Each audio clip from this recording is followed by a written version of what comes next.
ટકાવારીના એ દાખલા જે સ્પર્ધાત્મક પરીક્ષાના અંદર આપણને ખૂબ જ ટાઈમ આપણો બગાડે છે. તો એ દાખલો શરૂ કરીશું. કોઈ સંખ્યાના 60%માંથી 60 બાદ કરતા પરિણામ 60 મળે છે. તો આપણે ધારી લઈએ કે એ સંખ્યા એ છે. ધારો કે તે સંખ્યા એ છે.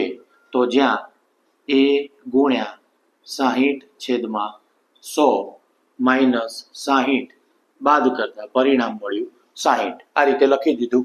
-60 ને બરાબરની પેલી બાજુ લઈ જશું એટલે પ્લસ થઈ જશે. 60 + 60 બનશે 120. 120 જ્યાં એ બરાબર 120 ગુણ્યા 100 અને છેદમાં 60. તો 60 વડે ઉડાડો તો 60 દુ 120 અને 100 દુ 200. જ્યાં એ બરાબર શું જવાબ આવશે? 200. આ પ્રકારના દાખલા માટે અને વિડીયો જોવા માટે જોતા રહો teach and growth by Nilesh. Video પસંદ આવ્યો હોય તો લાઈક, શેર, સબસ્ક્રાઇબ કરજો. Thank you very much.